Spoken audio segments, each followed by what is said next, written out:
uma muito boa noite. Aqui é o Matheus e no episódio de hoje falaremos um pouco sobre o conceito de território, sua percepção e sua influência na área da saúde. Lugar e território estão para além de uma definição física. O lugar envolve em certa medida a sensação de pertencimento a cada pessoa ou local, lidando com sua própria percepção do local e tudo aquilo que significa para ela.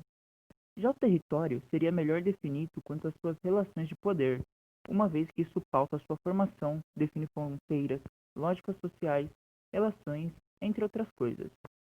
Apesar de definidos de formas diferentes, eles possuem como base de sua formação uma relação com o social, ou seja, ele se define e se constrói através da dialética e do movimento da sociedade, o que torna a influência do meio no social e do social no meio algo entrelaçado e, de certa forma, indissociável.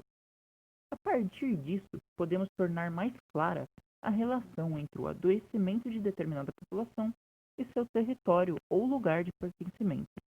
Muita dessa associação é dada por aquilo que chamamos de determinantes sociais de saúde. Um termo que compreende uma série de fatores como condições de trabalho, saneamento básico, relações familiares, qualidade de vida, etc.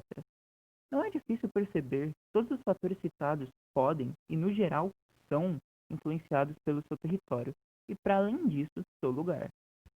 A sensação de pertencimento é, de alguma forma, um fator importante, principalmente no desenvolvimento das pessoas quanto cidadãos. Dada essa relação, torna-se nítido a necessidade do ensino do conceito de território nas profissões da saúde, uma vez que, de forma direta ou indireta, ela influencia no adoecimento e que deve também ser levada em conta no tratamento, já que uma das premissas da saúde coletiva e do SUS é a equidade, ou seja, é necessário conhecer a situação social do paciente para que possa se tratá-lo de forma mais adequada de acordo com sua situação geral. Assim definido aquilo que se pauta como lugar e território, bem como a importância do entendimento destes, teremos alguns entrevistados que irão falar um pouco sobre sua vivência e percepção sobre esses conceitos. Então, nós somos estudantes da Unesp. Eu sou a Arituza, estudante de enfermagem. A Júlia e o Matheus são de medicina. E a nossa proposta de hoje é mostrar as diferentes visões do território e da saúde. Primeiro, se vocês puderem rapidamente falar a idade, o que fazem, só para uma apresentação, aí depois a gente já começa com as questões. Então, me chamo Luiz Gabriel, tenho 21 anos. Atualmente, pronto, em minha pandemia, não estou fazendo assim nada de muito diferente, atualmente esperando para o meu próximo intercâmbio. Moro em Rubião já fazem 16 anos. Eu morava em Itaporanga, é uma cidade também do interior de São Paulo. Oi, gente, tudo bem? Meu nome é Samara, eu tenho 22 anos, sou estudante da Unesp de Botucatu, eu faço Física Médica pelo Instituto de Biociências, mas é isso, eu moro aqui em Botucatu desde meus 6 anos, hoje eu tenho 22, então faz 16 anos que eu moro aqui, em Rubião.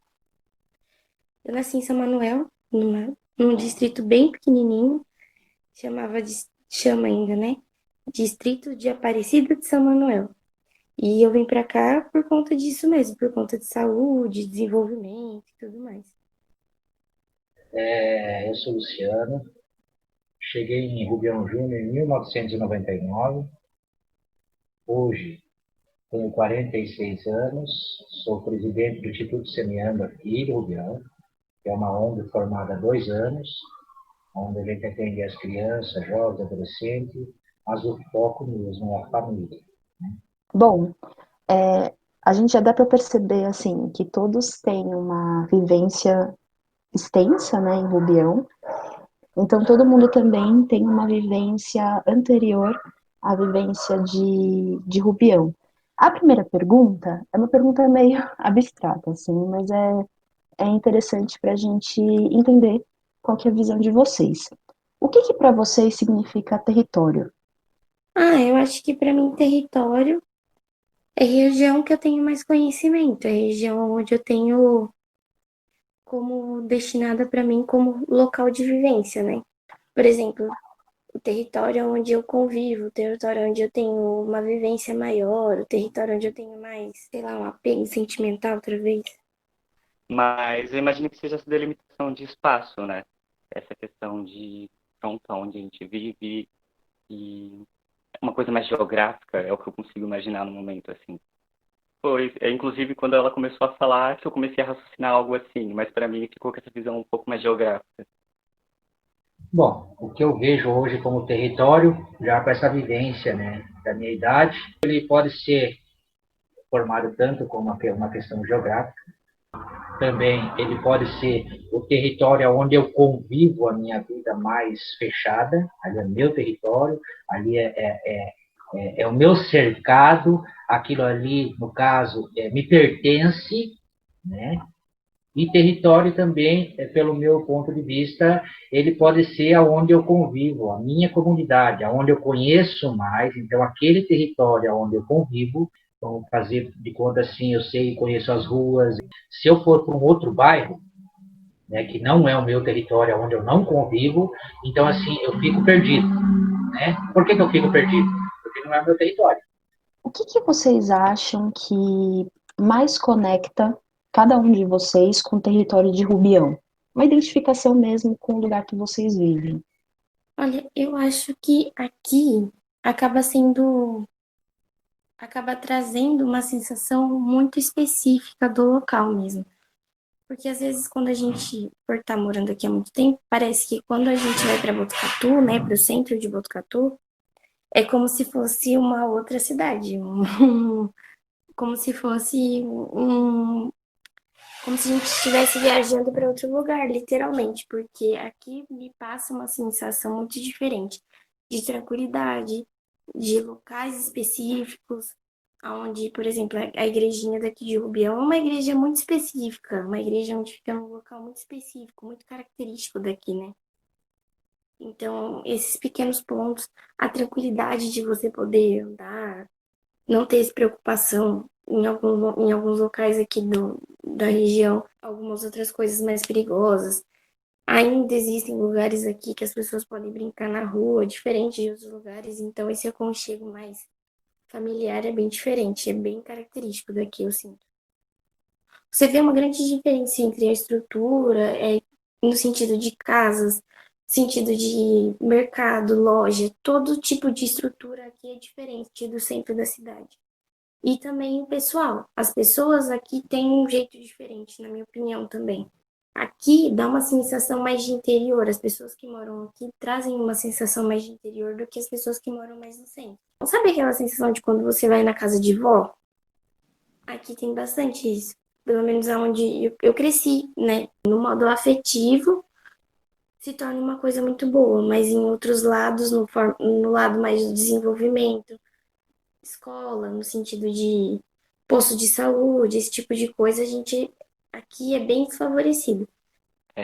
Bom, eu vou até pegar uma palavra que ela tocou, né, que a Samara falou, que eu achei bem legal, que é a palavra aconchego, que eu acho que eu consigo sentir bastante diferença também de estar aqui em Rubião e quando a gente vai para o centro da cidade, essa diferença de calmaria e tranquilidade. Teoricamente, né, tem esse barulho também, mas eu acho que essa proximidade que as pessoas têm aqui em Rubião. Acho que talvez pelo lugar que eu tenha crescido, né? Eu acho que isso dá uma proximidade maior, assim, de conhecer as ruas e trazer lembranças, sabe? Para mim, Rubião é bastante isso. Eu me mudei bastante de casa nesse período todo, nesses 16 anos, até nessa casa que eu estou agora e que estou há mais tempo. E eu acho que é isso. Em questão de estrutura, também vou concordar com a Samara, que a gente também tem essa relação desfavorecida em comparação com outros lugares. Mas acho que Rubião para mim se define a isso, a memórias afetivas assim de como eu vim para cá, de um lugar que era bem menor que aqui e me senti acolhido. Acho que isso define bem assim. Júlia, primeiramente, antes de responder a sua pergunta, eu quero dizer que eu estou sem palavras para o Luiz,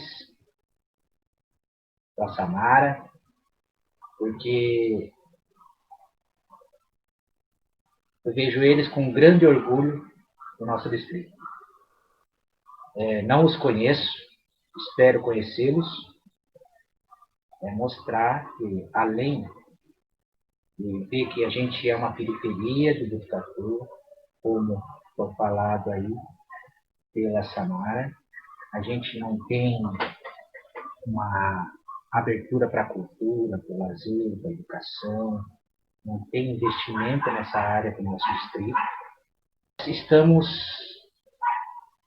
tentando mostrar essa parte que a periferia tem, sim, condições de estar dentro de uma universidade. Então, a gente hoje vive, claro, outra infraestrutura, é claro, mesmo assim faltando muita infraestrutura. Bom, para falar a verdade para vocês, eu acho que desde o momento que não falei de conta, eu caí de paraquedas no Rubião Júnior, eu me sinto pertencente, sim. E já tive algumas saídas, mas, ao mesmo tempo, o retorno, já de não se sentir pertencente àquele território. Se você olhar, já falando em território, o mapa territorial urbano do Botucatu hoje só tem o lado de Rubião Júnior para ter um crescimento da cidade de Botucatu. Por isso que está acontecendo várias ampliações do território aqui, com casinhas para cá, casinhas para lá, e vai haver muito mais. Agora a gente vai passar para um segundo momento dessa conversa, que a gente vai entrar um pouco mais na parte de saúde. Vocês sentem que em Rubião Júnior a saúde ela é valorizada? Para ser sincero, o posto de Rubião, que sem contar com a Unesp, que a Unesp ela acaba abrangendo Botucatu e região por completo. Mas se você for parar para pensar, só em Rubião, que o único ponto de socorro que a gente acaba tendo é o posto de saúde, nosso posto de saúde ele tem uma precariedade muito alta, em sentido de profissional, de material, de auxílio. Mas até há um ano atrás, desde quando eu cheguei aqui, essa situação nunca mudou. Sempre foi uma situação muito precária em relação à saúde, em relação ao atendimento, remédio, tudo. Sempre foi bem complicado. Bom, eu vou concordar com a Samara em tudo isso que ela falou em relação à defasagem, e eu vejo bastante isso desde que cheguei, assim. Mas o posto de saúde, né, que é a unidade básica que deveria fazer isso, tem muita, assim, defasagem. Eu acho que é um número muito grande de pessoas, né, para ser atendidas num pequeno espaço, sabe? É isso. Eu acho que sempre foi muita gente. Uma saúde mental, por exemplo, é muito defasada mesmo. Eu não sei se isso é a nível de Botucatu inteiro, né? Se é para citar de Rubião em si, eu acredito que a gente não tem esse amparo, assim, de certa forma.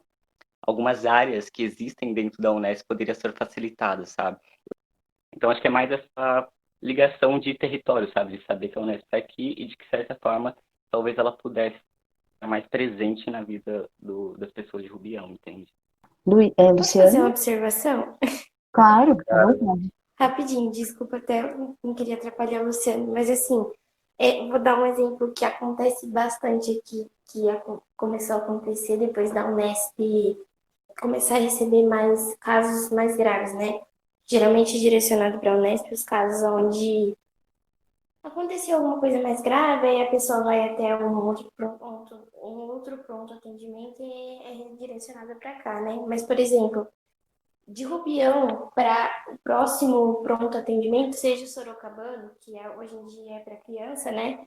Ou então o outro pronto atendimento, que se eu não me engano é próximo ao cemitério, né?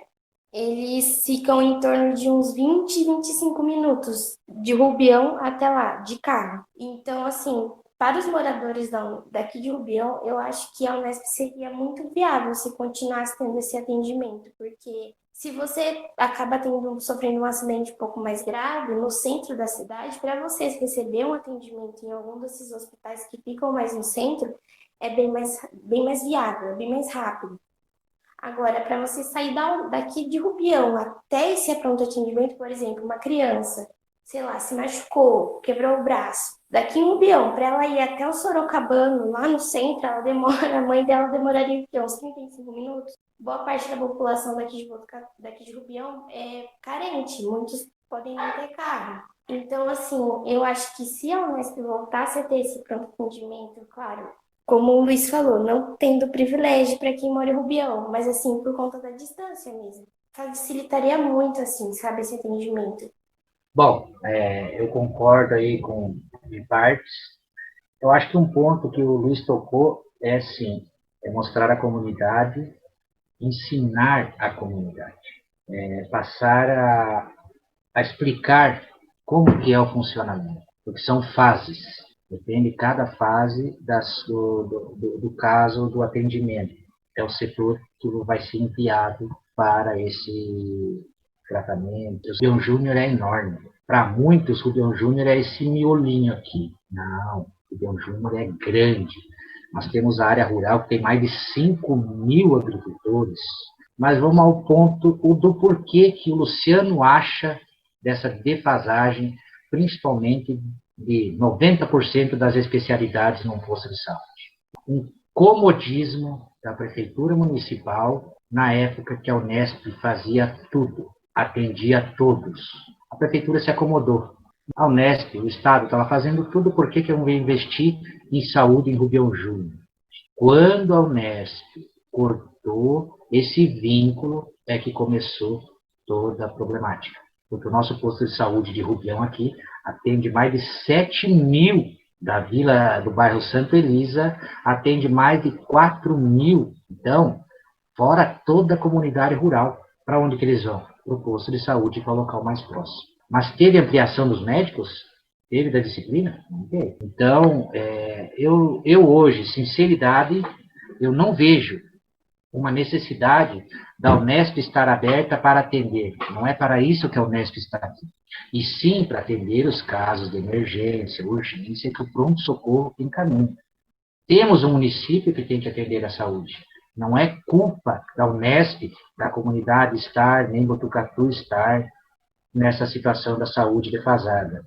Já falando, acho que é para o Luiz, infelizmente eu digo para você que 70% dos outros bairros da cidade não tem esse problema. É só o nosso distrito que não tem especialidades. Nosso posto de saúde não tem o ginecologista, não tem da área infantil. Infelizmente, é isso que está faltando. É ensinar essa comunidade que ela tem direito, que ela pode ir atrás para melhorar esse território dela. Temos. Local, temos. Mas como tem local aqui para fazer isso?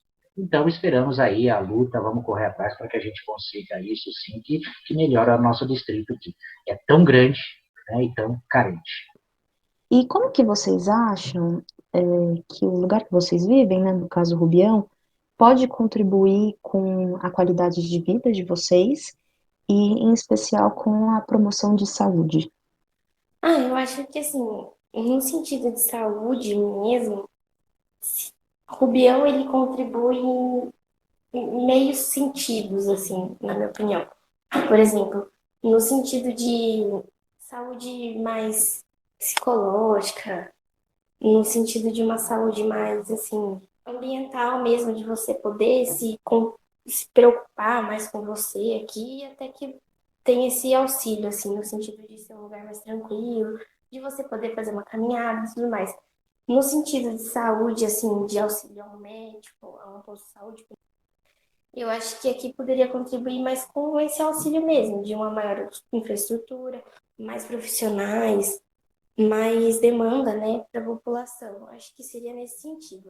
Bom, acho legal esse ponto que a Samara tocou, né? Enquanto a qualidade de vida e noção de território, que a gente, talvez por essa calmaria, né, que eu digo entre aspas, pode proporcionar para a gente, né? Mas eu penso também muito nessa relação de quanto a população, talvez, eu me incluo nessa população, poderia ter mais voz para alcançar essas outras coisas, né? Porque a prefeitura em si, a cidade em si sabe das obrigações, sabe que tem coisas para fazer. E Rubião em si é um território que tem espaço, sabe, para fazer coisas, tem como melhorar, tem potencial, eu acredito.